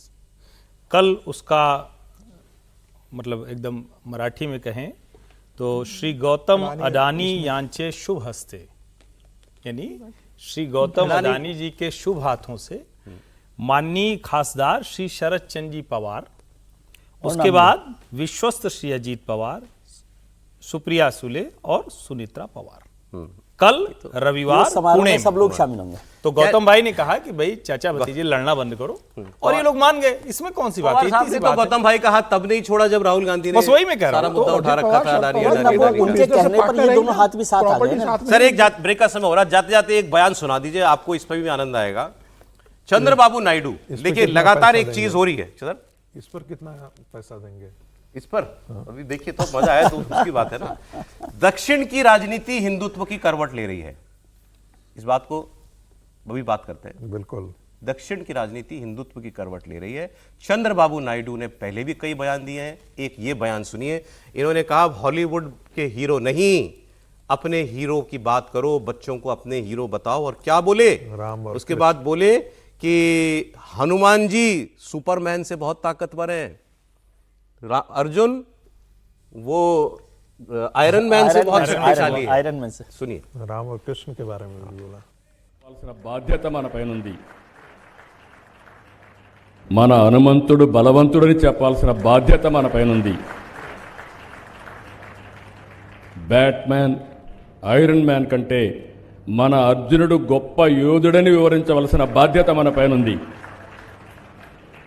మన కృష్ణుని మహిమల గురించి, మన శివుడి మహత్యం గురించి యువతకు చెప్పాలి. రాముడికి మించిన పురుషోత్తముడు లోకంలో లేడండి. రామరాజ్యాన్ని గురించి కూడా మనం చెప్పాలి. तो राम राज्य, अर्जुन, कृष्ण सबकी बातें कर रहे हैं और संघ प्रमुख मोहन भागवत की मौजूदगी में कर रहे थे सर। संघ प्रमुख वहां पर बैठे हुए थे और संघ प्रमुख ने भी अपना उद्बोधन वहां से बहुत अच्छा इसकी दिया। इंपॉर्टेंस सर, इम्पोर्टेंस ये है कि मेरे ख्याल से विज्ञान देखिए, सम्मेलन है वो, हाँ, साइंस का है, ये भी साइंस का सम्मेलन पे सबसे बड़ा है भारतीय ज्ञान परंपरा को लेकर के आज के दिन में पूरे देश भर में इस प्रकार का अभियान चलाया जा रहा है और मुझे लगता है कि उसी का एक हिस्से के तौर पे संघ प्रमुख भी वहां पर थे और चंद्रबाबू नायडू थे। लेकिन ये बहुत अच्छी बात है, मुझे लगता है ये पहली बार ऐसा हुआ होगा जब चंद्रबाबू नायडू और संघ प्रमुख एक साथ एक मंच शेयर कर रहे हो। मुझे इसके अतिरिक्त कोई दूसरी तस्वीर नहीं निकलती है। दूसरी बात, आंध्र प्रदेश की राजनीति को आप देखेंगे तो चंद्रबाबू नायडू जो है वो मुस्लिम अपीजमेंट की राजनीति करते आए हैं, यहां तक कि आरक्षण भी देने की बात जो इन्होंने किया है। लेकिन जिस प्रकार से प्रतीकों की बात आज खुल करके उस मंच से कर रहे हैं और जैसा कि उनके डिप्टी भी पवन कल्याण भी करते आए रहते हैं, तो हाँ, तो मुझे लगता है कि एक नई राजनीति की शुरुआत जो है इसका हो चुका है और इसका बहुत बड़ा श्रेय जो है नरेंद्र मोदी जी को जाता है। और यहां हम बताते हैं आपको पाकिस्तान की हालत इस वक्त क्या हो रही है। और मैं बार बार आपसे कहता हूं इन खबरों पर नजर रखना बहुत जरूरी है। जो हालात हमारे पाकिस्तान के साथ बने हुए हैं, वहां जो सियासी घटनाक्रम हो रहा है, जैसा भी हमें मालूम होना चाहिए, तो इसलिए खबर आप इसको जरूर आप देखिएगा। अब पाकिस्तान की क्या हालत है, जब जो चाहे जैसे चाहे वैसे आकर के जलील करके चला जाता है। ऐसा होता है इनके साथ और उन्हीं की जमीन पर होता है। मैं आपको बताता हूं कैसे। आप ये देख रहे हैं, ये शेख जायद अल नहयान, यही नाम है शायद इनका, ये यूएई के शासक हैं, दुबई वाले। तो ये आए पाकिस्तान, कल पहुंचे। तो मैं कई खबरें देख रहा था पाकिस्तान की कि दुबई के शासक आ रहे हैं, हमारे यहाँ शाह आ रहे हैं, हमारे ये समझौते होंगे तो वो समझौते होंगे, हमारे यहाँ इतने बिलियन डॉलर की इन्वेस्टमेंट करने के लिए आ रहे हैं, हमारा उनके साथ यूएई जैसा रक्षा समझौता भी हो सकता है जिसमें एक देश पर हमला दूसरे देश पर हमला माना जाएगा। तमाम तरीके की बातें, बड़ी बड़ी बातें पाकिस्तान के मीडिया में चल रही थी इस विजिट को लेकर के। अच्छा, जो माहौल बनाया गया था एयरपोर्ट पर वो भी जबरदस्त था। तोपों की सलामी एयरपोर्ट पर मैंने नहीं देखी अपने जीवन में कि एयरपोर्ट पर तोपों की सलामी दी जा रही हो। JF-17 थंडर एयरक्राफ्ट्स, जब इनका जहाज एयर स्पेस में एंटर किया पाकिस्तान के, तो वो चीनी जहाज जो पाकिस्तान के पास है, उन्होंने उसको एस्कॉर्ट किया, एस्कॉर्ट करके लेके आया। दिस इज कुछ नहीं, एक highest form of regard and respect किसी आप मेहमान को जो दे सकते हैं। वहां आसिम मुनीर आया हुआ था, शहबाज शरीफ आया हुआ था, पूरी कैबिनेट आई हुई थी पाकिस्तान की सरकार की। ऐसा लग रहा था कि यूएई के राष्ट्रपति शेख मोहम्मद बिन जायद अल नहयान जो है वो कोई खजाने की चाबी देने के लिए आ रहे हैं और पूरा पाकिस्तान बिछा पड़ा है उनके लिए कारपेट पर। अब यह सोचकर शहबाज शरीफ और आसिम मुनीर इस्लामाबाद में उनकी खातिरदारी करने लगे। अब जैसा मैंने आपको कहा, रक्षा समझौता, व्यापार समझौता, ये सब कुछ होगा। निकला क्या वो मैं आपको बताऊंगा। एक बार जरा, अगर इन तस्वीरों की शॉट्स हैं एयरपोर्ट पर जो हो रहा था, तो एक बार जरा आप साउंड के साथ सुना दें, खासकर वो तोपों की सलामी के। अभी आता है, मैं आपको वो दिखाता हूं। अब इनके एक पत्रकार की आप बात सुनिएगा, वो बताएंगे कि कितने तामझाम से पाकिस्तान पलकें बिछाए दुबई के राष्ट्रपति का इंतजार कर रहा था। अब कुछ तो बात इन्होंने कह दी, तो मैंने भी लगा चलो बहुत बड़ी विजिट है, अच्छा है, मतलब कुछ पाकिस्तान को शायद इकोनॉमी में मदद हो जाएगी, इससे पाकिस्तानियों के लिए अच्छा होगा। ये निकला क्या, किस लिए आए थे ये दुबई के राष्ट्रपति? ये एक प्राइवेट फंक्शन के लिए आए थे और पूरी पाकिस्तान की सरकार खड़ी हो गई थी इनके हवाई जहाज के सामने। एक प्राइवेट फंक्शन, और किसका प्राइवेट फंक्शन था वो भी आप सुन लीजिए। निजी दौरा, ये निजी दौरा था, एक दिन का विजिट था। वो आदमी एयरपोर्ट पे उतरा, गाड़ी में बैठा, जिसके घर जाना था गया, वापस एयरपोर्ट आया और चला गया। इतनी विजिट थी। और माहौल ऐसा बन रहा है जैसे पता नहीं कितने अरबों का सौदा जो है आज दोनों देशों के बीच में हो जाएगा। लेकिन एक इंपॉर्टेंट बात, विजिट किसकी थी, किसके घर पे जाना था? आसिम मुनीर के घर जाना था। खबर असली है, दुबई का राजा आसिम मुनीर के घर प्राइवेट फंक्शन में गया। आसिम मुनीर अपनी प्राइवेट लाइफ को बहुत प्राइवेट रखता है, किसी को नहीं पता बीवी बच्चे कहाँ रहते हैं। तो उसके घर के किसी फंक्शन में शामिल होने के लिए दुबई का राजा आया था। इसमें पाकिस्तान की एक बीमारी भी है और आसिम मुनीर के लिए ये एक आप कह सकते हैं फेदर इन द कैप, वो भी उसके लिए है। लेकिन पाकिस्तान को कुछ नहीं मिला, इससे कुछ नहीं मिला पाकिस्तान को। और मैं आपको एक चीज और बताता हूँ, छोटी सी घटना, सर मेरी बात सेकंड करेंगे। ये जो खासकर दुबई के लोग आते हैं ना यहाँ, ये तो दुबई के हैं, अबू धाबी के जो हैं वो हैं, दूसरे राजा हैं वो। ये लोग किस लिए आते हैं पाकिस्तान, आपको मालूम है? शिकार करने के लिए, शिकार करने के लिए आते हैं। ये इस दौरे में भी पक्का शिकार किया होगा इन्होंने, क्योंकि कुछ प्रजातियां ऐसी हैं बर्ड्स की जो खास तौर पर पाकिस्तान के एक रीजन में मिलती हैं और वो प्रोटेक्टेड है।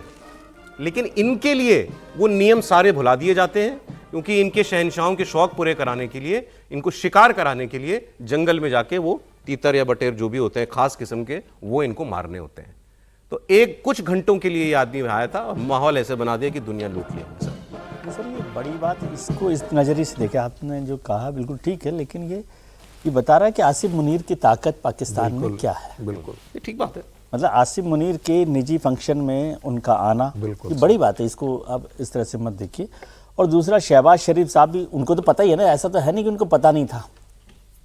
ये जानकारी तो उनको है ही कि वो किस लिए आ रहे हैं, किस फंक्शन में आ रहे हैं। उस समय शहबाज शरीफ का रहना, उनकी पूरी सरकार का रहना, ये बार बार ये बात बता रहा है कि आप किसी प्रधानमंत्री कहें, किसी वित्त मंत्री कहें, जो भी कहें, राष्ट्रपति कहें, शासक, president, prime minister, field marshal जो कहें, वो आसिम मुनीर हैं। सर वो तो मानते हैं आसिम मुनीर ने पूरा और देश कब्जा यूएई कर के लिया है। ये शासक के यहाँ पर, शहंशाह के यहाँ आने से उनका रुतबा और बढ़ गया है। बढ़ गया सर मैं आपकी बात में मानता हूं, इसमें आसिम मुनीर ने अपनी ताकत दिखाई। हाँ। ठीक है भाई, कि भाई ये बड़े बड़े लोग हाँ। बड़े लोग आते हैं हमारे, ये बात तो ठीक है।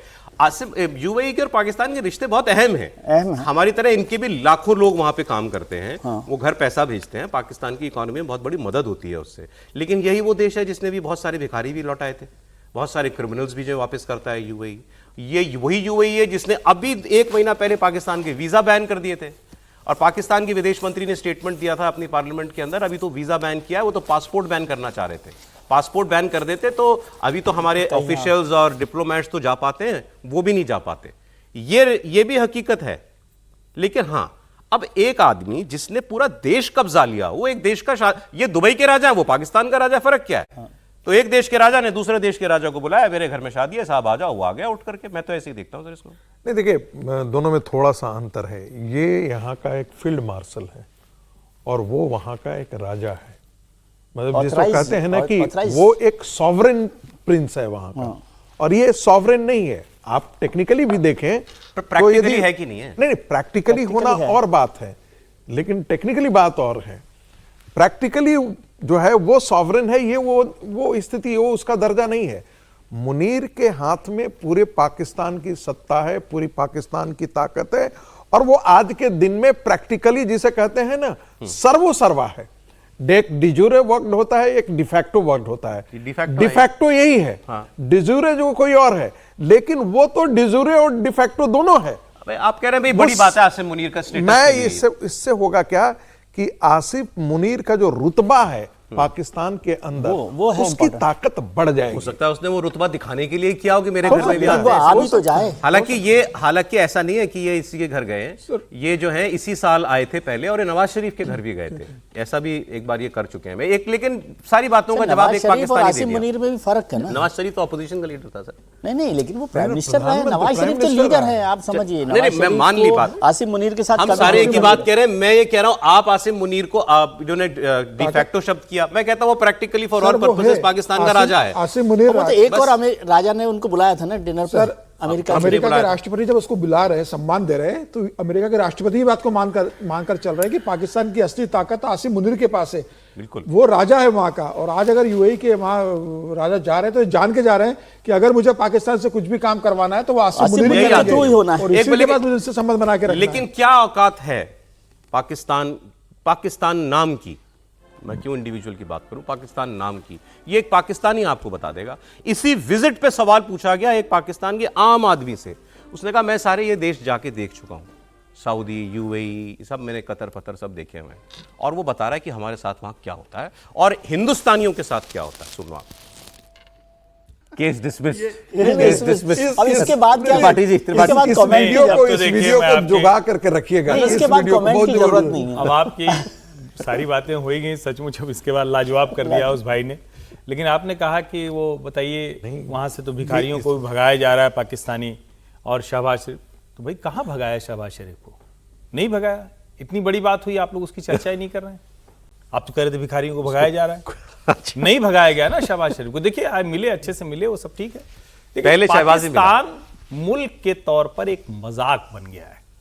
पाकिस्तान आतंक का अड्डा पहले भी था, लेकिन उसकी फिर भी कहें तो एक ताकत हुआ करती थी, एक उसकी जो कहें कि लोगों को लगता था कि आज नहीं तो कल ये इस्लामिक मुल्क बड़ा बनेगा, वो मजाक बन चुका है उसका। चाहे आप प्राइम मिनिस्टर कह लीजिए, चाहे आप सेनाध्यक्ष कह लीजिए, वो सब जिसको कहते हैं ना कि भाड़े के टट्टू, जो एक शब्द होता है, जो हमारे यहां अंग्रेजी में कहते हैं कि भाई वो शार्प शूटर है, उसको किराए पर कहो तो किसी की हत्या कर देता है। तो आप ऐसे लोगों का घर देखिए, वो जिंदगी में कभी ठीक नहीं हो पाते हैं। पाकिस्तान ऐसा ही हो गया है। और इस भाई ने जो कहा, जो हम सबको लाजवाब करके चला गया मुस्कुराते हुए, ये जो कह रहा है, ये सिर्फ उसके मुंह की बात नहीं है, ये पाकिस्तानियों के अंदर से निकल कर आ रहा है। नहीं, वो कह रहा है ये तो- कि जब तक ये मुझे हिंदुस्तान नहीं, जब तक मुझे हिंदुस्तानी समझ रहे थे तब तक इज्जत दे रहे थे। नहीं, ये और तो जब मैंने राहुल बता दिया पाकिस्तानियों का चेहरा बदल गया। ये तो राहुल गांधी को भी ये वीडियो सुनना चाहिए कि पासपोर्ट, भारतीय पासपोर्ट की क्या ताकत हुई है 14 साल। आगे बढ़ते हैं सर।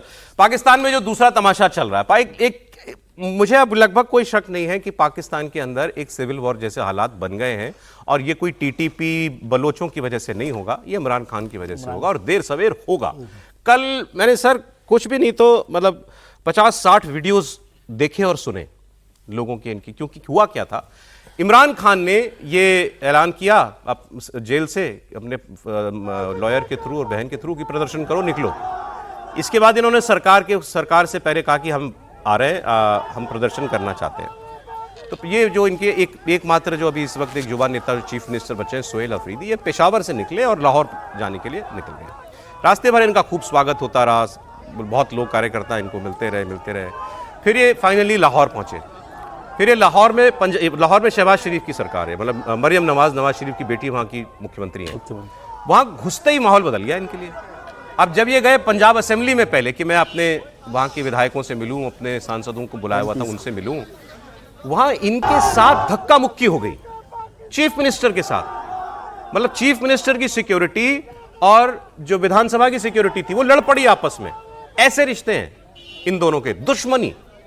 खैर वहां से निकल के सोहेल आफरीदी ने कहा मैं वो लिबर्टी चौक है, सर शायद गए भी होंगे, बड़ा इलाका है, मैं वहां लिबर्टी चौक पे जा रहा हूं, वहां हम पूरा प्रदर्शन करेंगे, लाहौर में प्रदर्शन करेंगे इमरान खान की रिहाई के लिए। सोहेल आफरीदी पहुंच गया, कार्यकर्ता पहुंच ही नहीं पाए। अब देखिए पाकिस्तान के सबसे पुराने लिबर्टी चौक पर जैसे ही सोहेल आफरीदी और पीटीआई समर्थकों का काफिला पहुंचा, तनाव बढ़ा। पाकिस्तान पुलिस का दस्ता सोहेल आफरीदी के सामने आ गया और सोहेल आफरीदी के समर्थकों ने लाहौर के अंदर की पूरी तस्वीर दिखा दी। एक बार देखिए। ये जो सोहेल साहब लिबर्टी चौक हमारे कैमरे भी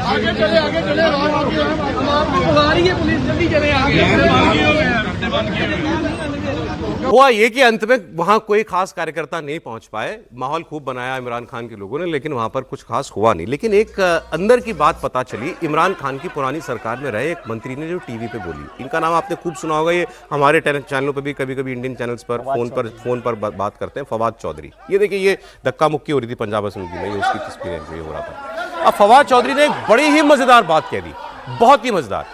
इंडिया के अंदर मैंने कभी नहीं ऐसा सुना, कभी, क्योंकि हमारे यहाँ भी नेता जेल गए तो रिहाई के लिए आप सरकार के साथ कुछ ना कुछ करते रहते हो बातचीत, लेकिन उसमें बात करते क्या हो आप? ये पाकिस्तान में होता होगा या किसी थर्ड वर्ल्ड कंट्री में, और अफ्रीका में तो हो सकता हो। इमरान वो कह रहे हैं कि हमने सरकार को अप्रोच किया पहले कि हम बात करना चाहते हैं। ये भी खबर हमने आपको दी थी कि इमरान खान ने 2 लोगों का नाम लेकर डिप्यूट किया कि सरकार से बात करो, तो वो मान रहा है फवाद चौधरी कि हमने सरकार को अप्रोच किया कि हम बात करना चाहते हैं। फिर आगे जो वो दावा करता है वो तो मतलब गजब ही है। उन्होंने कहा कि हमने सरकार से कहा हमारे बहुत सारे सपोर्टर्स हैं जो बाहर विदेश में रहते हैं, वो बहुत अमीर लोग हैं, इमरान खान के समर्थक जो हैं, और आप लोग $1-1 बिलियन के लिए IMF के सामने गिड़गिड़ाते हो। तो सरकार से कहा $1 बिलियन के लिए आप IMF के लिए सामने गिड़गिड़ाते हो। $1 बिलियन के लिए इन्होंने अपनी एयरलाइन भी बेची है अभी, PIA को बेची। तो उसने कहा कि $1 बिलियन हम दे देंगे आपको।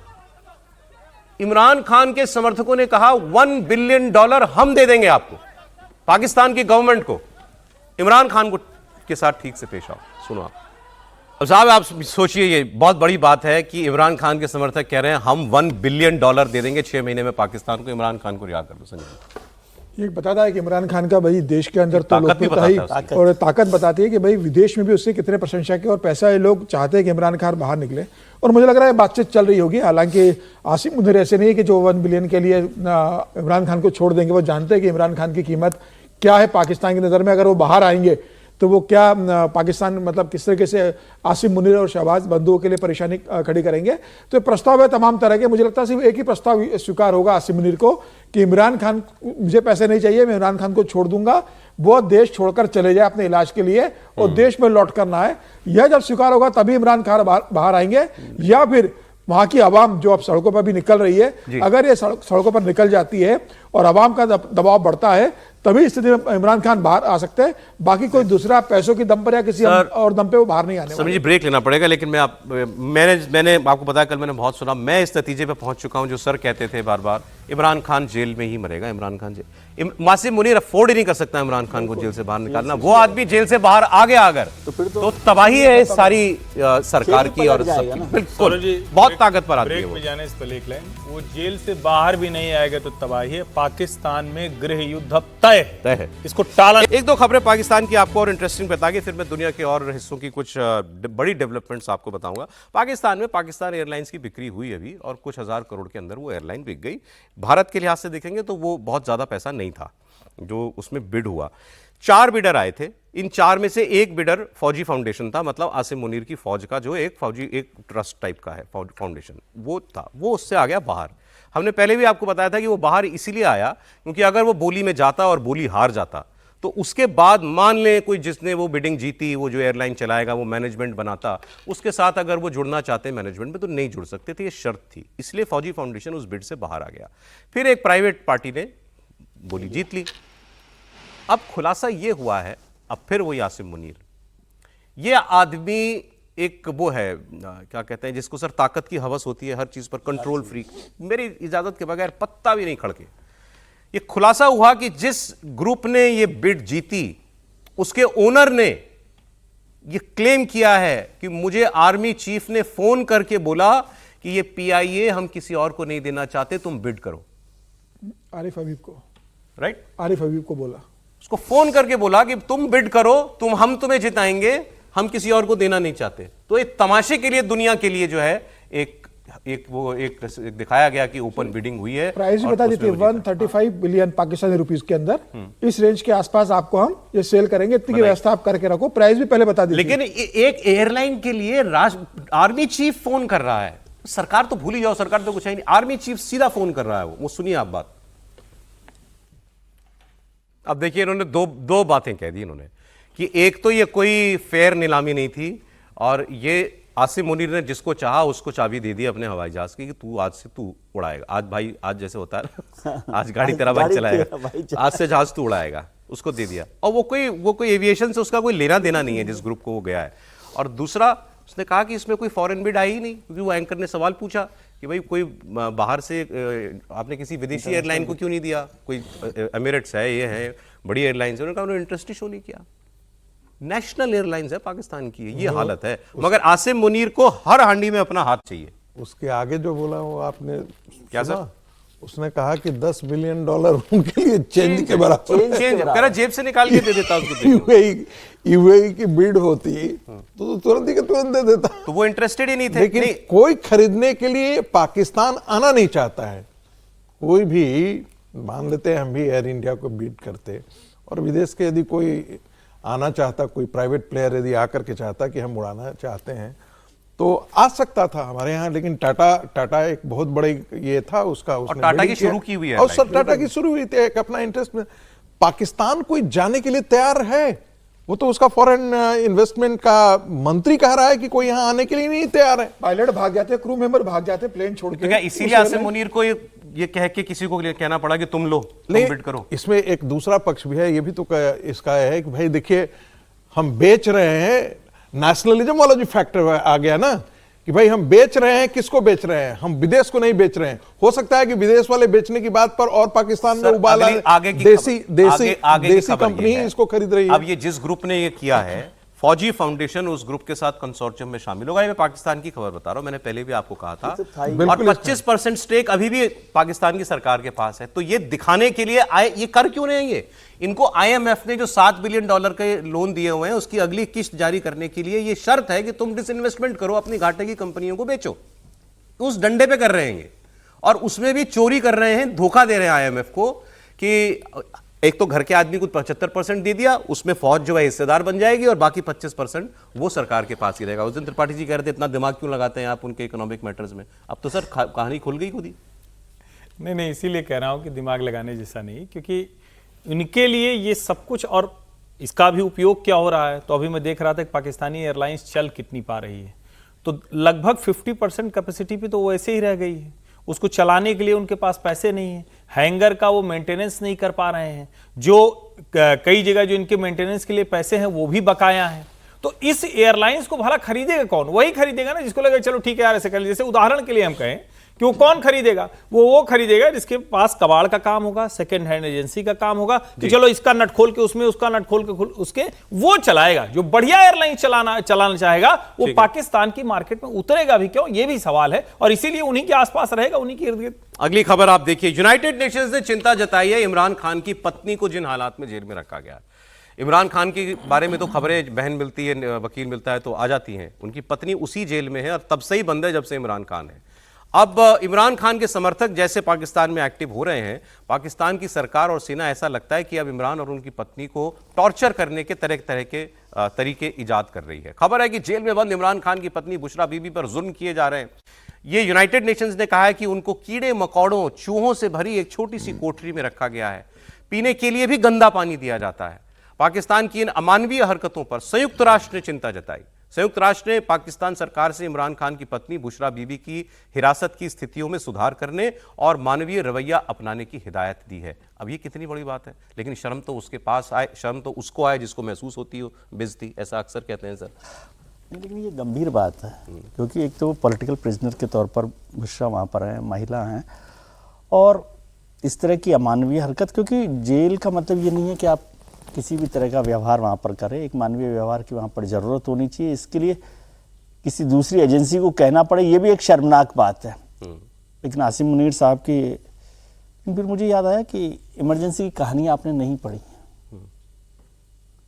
इमरजेंसी की कहानियाँ पढ़ते तो जो राजमाता विजया राजे सिंधिया और गायत्री देवी जयपुर राजघराने की जो महारानी, वो तो उस समय राजमाता उस समय होती थी, तो उनके साथ जो बर्ताव किया गया था वो भी कमोबेश ऐसा ही था। तो क्या सर थोड़ा बताइए। गायत्री देवी के खास मतलब उनके लिए तो टॉयलेट्स भी नहीं थे, उनको कहा गया कि आप बाहर जाकर ओपन में जाएं, उस तरह की इस्तेमाल। और वो कमरा ऐसा था जिसमें यही चूहे वाली जो बात आप कर रहे हैं, वो कोठरी, और एक बहुत छोटी कोठरी के अंदर वो सब कुछ किया गया था। तो वो किससे आप देखिएगा, इमरजेंसी के राजमाता के साथ भी ऐसे हुआ था, जो विजया राजे जी उनके साथ भी था। तो 3 बड़े लोग, महिलाएं, उनके साथ बहुत ही अमानवीय व्यवहार वहाँ पर किया गया, और उसको तो किसी ने, यूनाइटेड नेशंस ने कोई।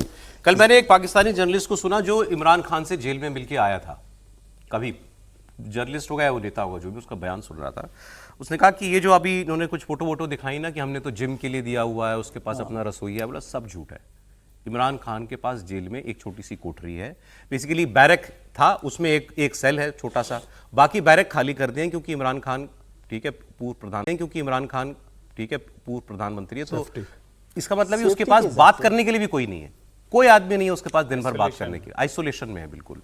एक कमरा है, कोठरी, ऐसी कोठरी जैसी उनकी पत्नी को दी हुई है, और उसमें जैसे हमारे यहाँ आपने फिल्मों में कभी देखा होगा ओपन टॉयलेट्स होते हैं, सोने की जगह भी वही है और टॉयलेट भी वही है, ओपन टॉयलेट दिया हुआ है।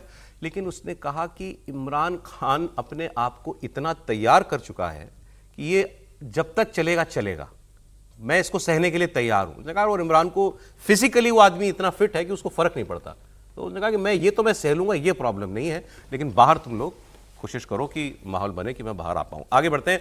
अब एक बयान आपको सुना रहा हूं, ये भी पाकिस्तान के एक पत्रकार का, मेरे पास 1-2 दिन से है, मौका नहीं मिल रहा था, आप आज देख लीजिए और इससे आपको पता लगेगा कि पाकिस्तान के हालात क्या हैं और एक एज अ सोसाइटी पाकिस्तान किन मुश्किलों से गुजर रही है। देखिए, अब इस पे को बात करने जैसा नहीं है क्योंकि उन्होंने खुद अपने समाज के लिए बोला है 1/3 1 तिहाई 24 करोड़ में से 8 करोड़ उनको मेंटल प्रॉब्लम्स हैं, डिस्टर्ब मतलब कुछ ना कुछ दिमागी उनको समस्या चल रही है।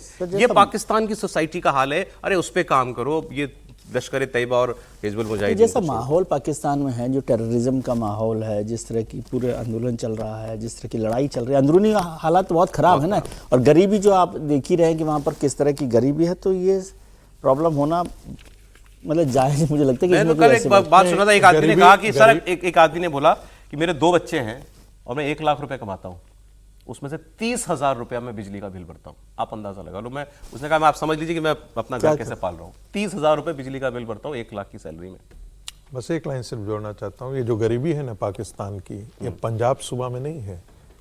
पंजाबी मुसलमान तो संपन्न ही है, उसके गांव संपन्न है। जो गरीबी है वो गरीब कर दिया गया है, सिंध को गरीब कर दिया गया है, बलूचिस्तान को, बाकी पूरा पाकिस्तान। अगली खबर पर एक बड़ी खबर है, ज़ेलेंस्की और ट्रंप मिलेंगे कल अमेरिका में। बहुत बड़ी खबर, रूस यूक्रेन महायुद्ध के रुकने के आसार दिख रहे हैं। ज़ेलेंस्की ने अपनी तरफ से शांति समझौता अपने एंड पर पास कर दिया था 20 पॉइंट का, और उसके बाद ये वो मसौदा जो है अमेरिका ने पुतिन को दिया। पुतिन की तरफ से उस पर अभी जवाब नहीं आया है, लेकिन ये बात ट्रंप की कही हुई है। उनसे सवाल हुआ था कि आप ज़ेलेंस्की और पुतिन से मिलेंगे, तो उन्होंने कहा अब मैं तभी मिलूंगा जब बात आगे बढ़ जाएगी, और अब वो मुलाकात की तारीख आ गई है कल। ज़ेलेंस्की कह रहे हैं मैं ये जो 20 पॉइंट्स हैं मैं इसके लिए तैयार हूं।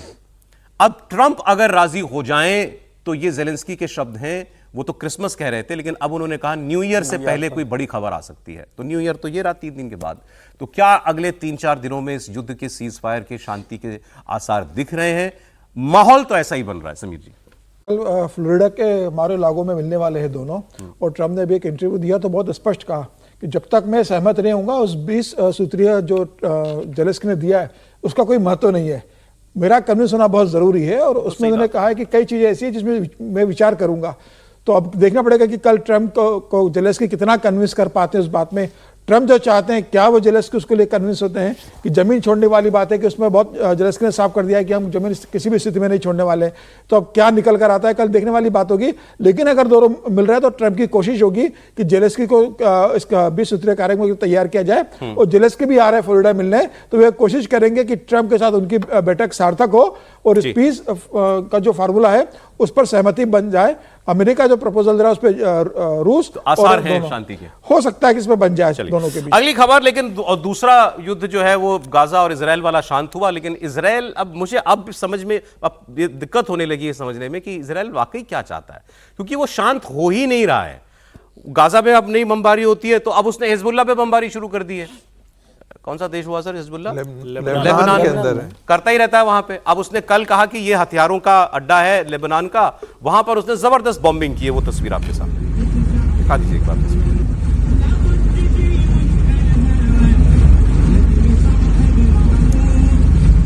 ईरान का समर्थन से हिजबुल्लाह जो है इजराइल पर खूब वार करता था।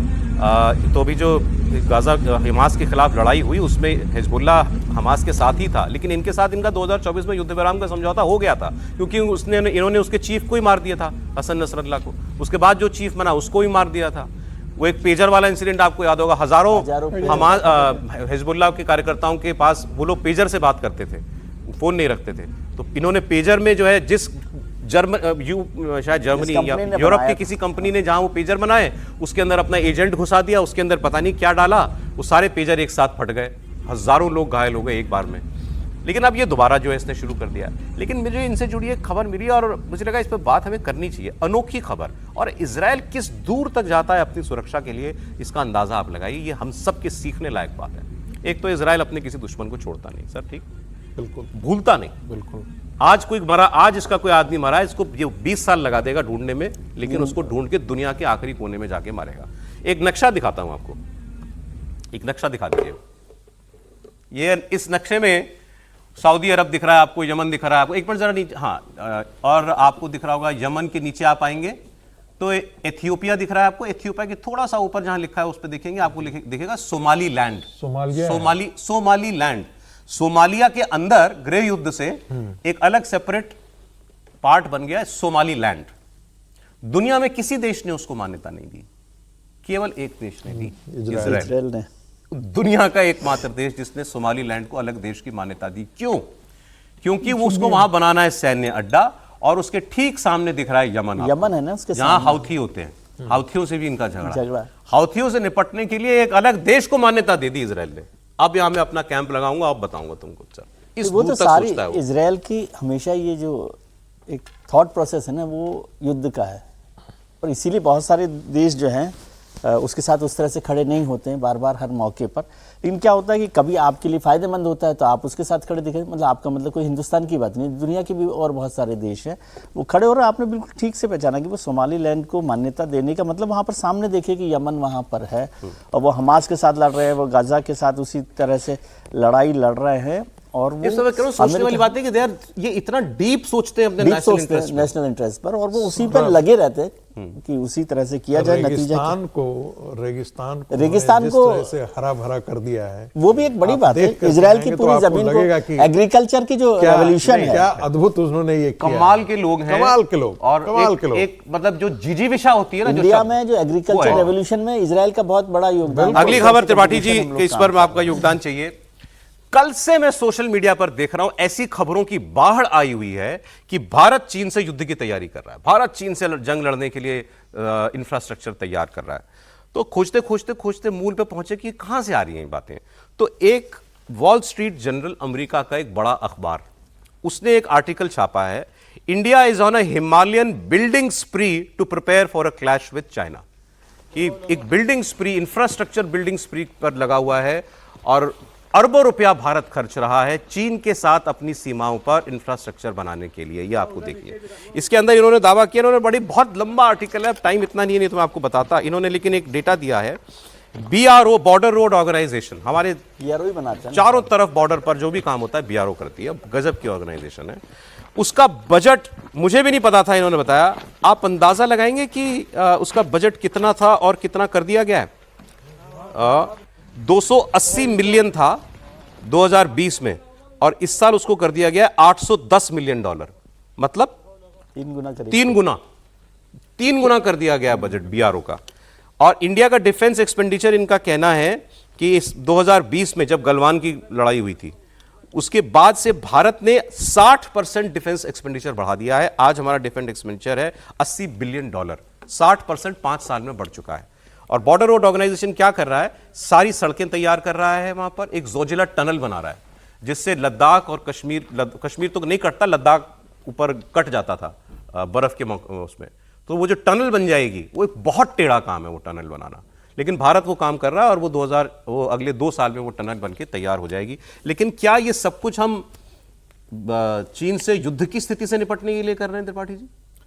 देखिए, इस वेस्टर्न प्रोपेगेंडा से भारत को बचना चाहिए, और ये मैं इस आधार पर कह रहा हूं। ग्लोबल टाइम्स की कल की रिपोर्ट, बाकायदा जो चाइनीज फॉरेन मिनिस्ट्री के स्पोक्सपर्सन ने कहा और चाइनीज डिफेंस मिनिस्ट्री के स्पोक्सपर्सन ने कहा, इन तीनों के हवाले से मैं ये बात कर रहा हूं।